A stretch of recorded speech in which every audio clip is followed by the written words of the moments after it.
Welcome to our look back for DC Rebirth Week 2 books. I'm Christopher McDonald. I'm joined by Kevin Allen Hey.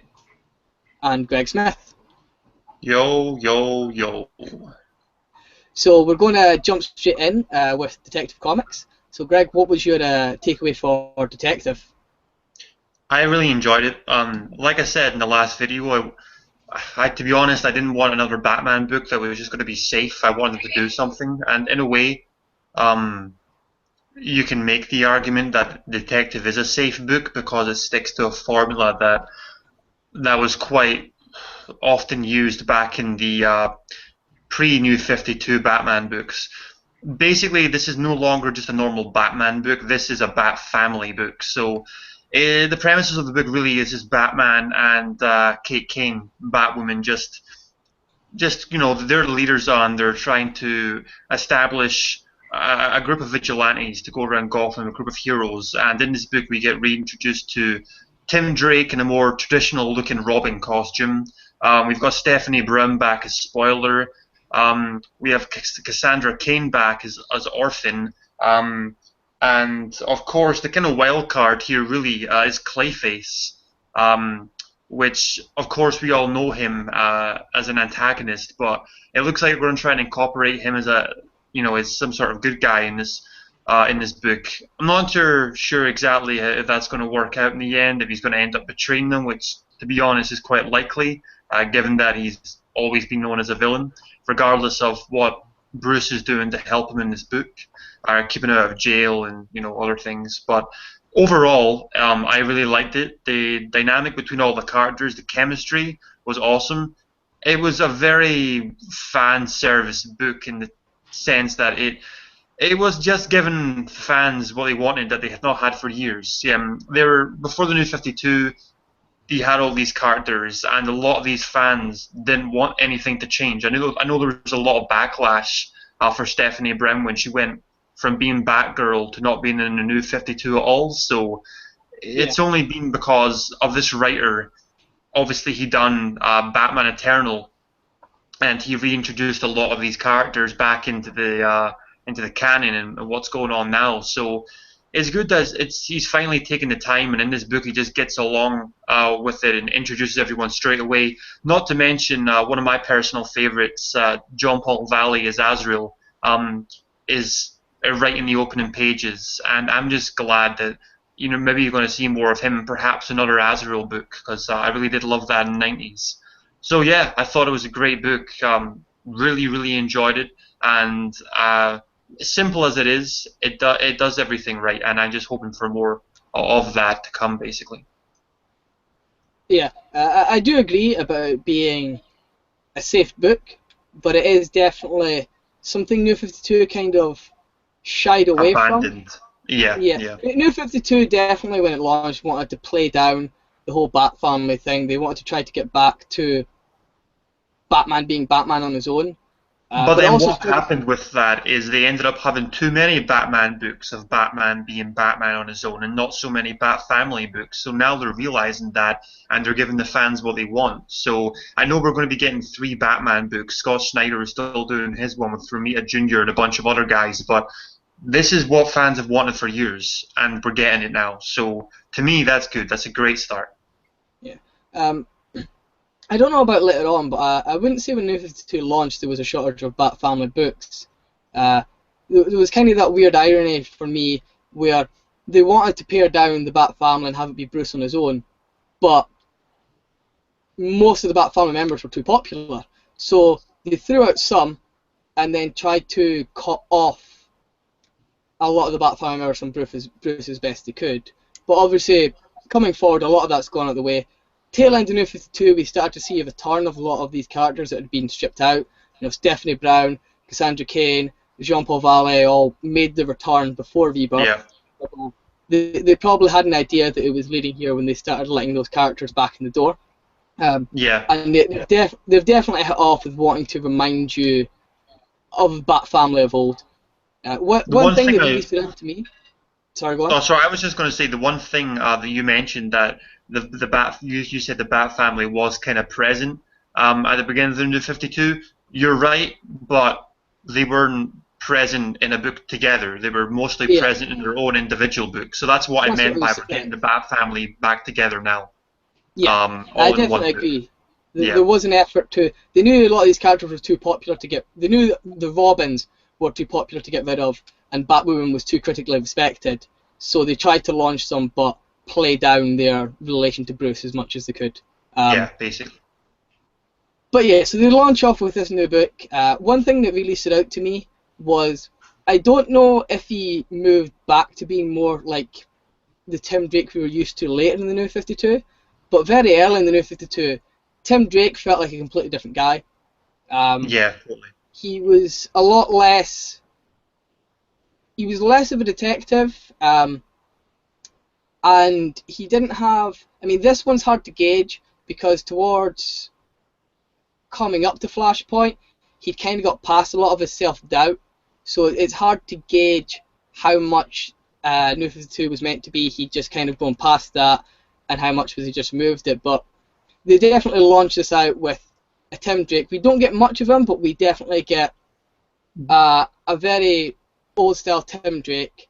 I think part of it we're going to need to see him repeat character growth again, Yeah, but it's nice to still feel like it's the Tim Drake we knew from before.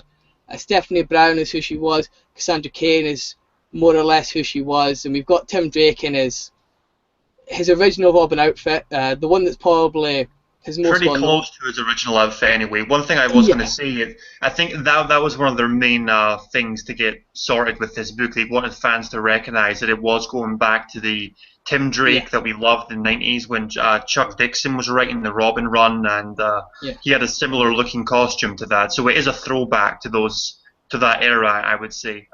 And it has the exposure from Dick wearing it in the animated series as Yeah, well.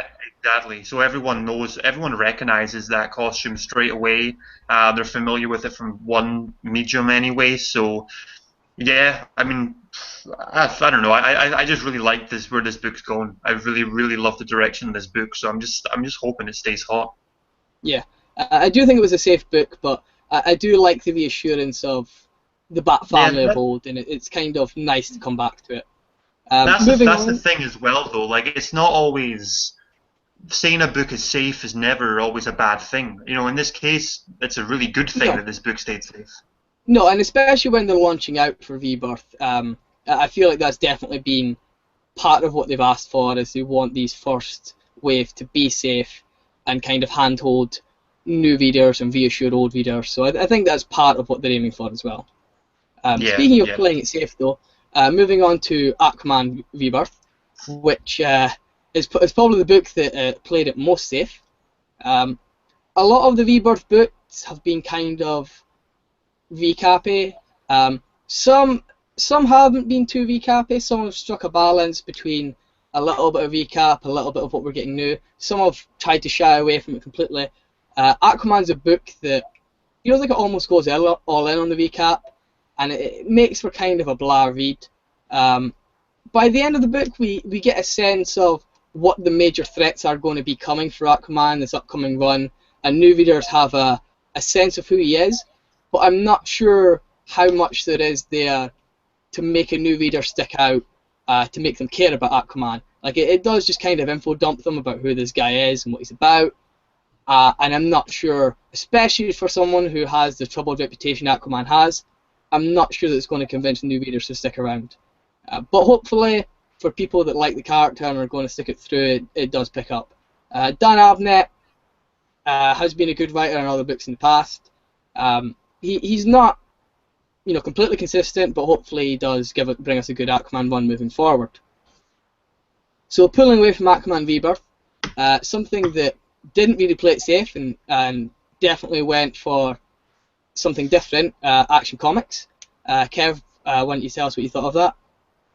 On the whole, I really liked it. I do think it's a book of two halves, though, where it opens really strongly. It explores the Superman family dynamic, and it's definitely a great taste of what's to come, and it leaves me optimistic and hoping that it's a big part of this book's identity going forward. But the second half, there's a real drop in quality where we get a seemingly endless fight between Superman and Lex Luthor, that isn't even delivered very well. Not only is the length a problem, but the motivations behind it and how that fight actually plays out aren't delivered very well. If anything, it makes Superman look kind of foolish, and it did just end the book on a sour note for me. But on the whole, I did like it, and if the Superman family dynamic is to be the main thing going forward, then I'm all for it. I think it could be a great book. Yeah. As far as I definitely agree in that the second half being much weaker, and we're just treated with this long drawn-out fight, and then in the last few pages there's a couple of shock factor twists, and there's not very much execution going on. In terms of Superman's motivation, I can kind of believe the way he's taken in and kind of makes the first move when he's dealing with the death of this world's Superman, and he's kind of sort of grieving for that while being caught between this family life he decided to commit to because this world has its own Superman, and now having to step in and be Superman, and seeing Lex wear his family crest and proclaim himself the new Superman, and the way Lex is baiting him, and all of the history they have without having it with that Lex in a weird way. I can kind of see the way that Superman's tricked into being impetuous and making the first move.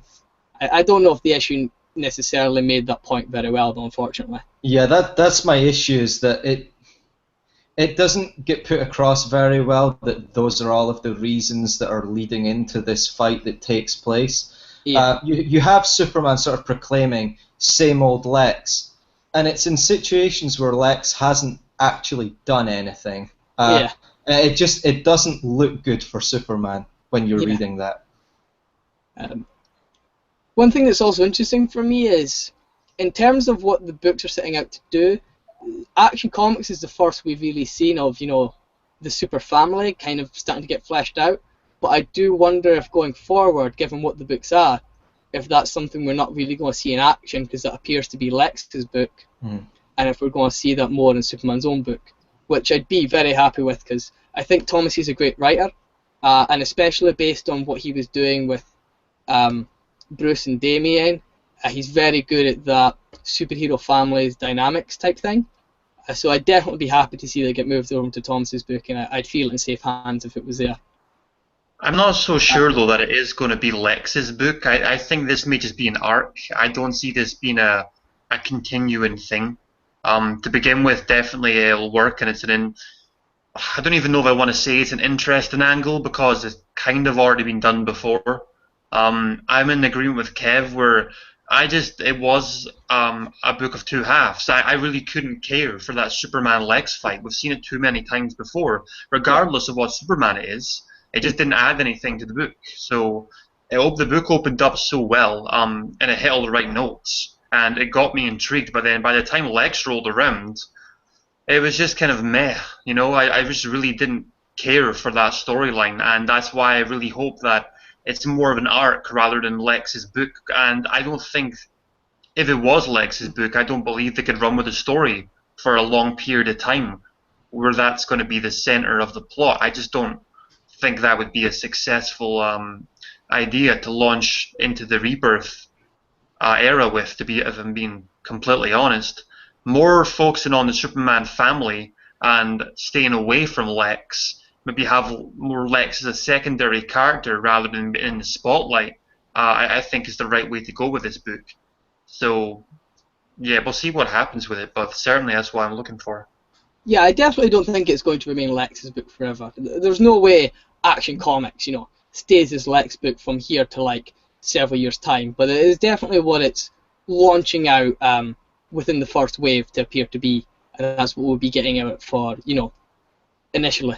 You do seem to be moving forward with a retelling of, the reign of Superman arc, when, after Superman had died, we got all these new pretenders to the throne who were all being different kinds of Superman, some claiming to be him, some not. It was kind of a drawn-out story first time round before, and not terribly well received. But it draws a lot of parallels to Marvel's Clone Saga, in the way that it's a very big story from the 90s that was drawn out. It went on way longer than it should have, and it's kind of got a cult following really now. Like Yeah. it's not loved by everyone, but to some people it's a really special story, and there's a lot of reasons why people love it. So certainly, if they are going to draw inspiration from that story, it's not a bad thing. It's nice to go back and revisit certain stories and to do a nice retelling of it for this era. I think would be quite cool. And hopefully, like the Clone Saga, that got a retelling with Ultimate that was quite critically well received. So hopefully we can see a repeat of that where they take an old story and manage to do it more justice than first told. Moving I'm on. not sure if you're forgetting as well, before we move on, you Sorry. mentioned that it was retold in Ultimate, but it actually was retold as a mini-series as well of about 7 issues. It was. Which sucked ass, if I'm being honest. That was much there's- after the Ultimate one as well, though. But yeah. Oh yeah, way after. But they just can't condense a story like that into such a small 7-issue limited edition. Things like that don't work, and that was a failure. I think the Ultimate one was actually 7 issues. But anyway, so with Ultimate had a with, better run and a better writer though. This one yes, is just a yeah. So as with Flash Rebirth, we got to see this was possibly the most significant book in terms of what the overall direction for Rebirth leading to what will probably be our first event down the line will be. Why don't you tell us what you thought of Flash, Greg? Yeah, I mean, I kind of hesitated at first about getting Flash because I didn't know.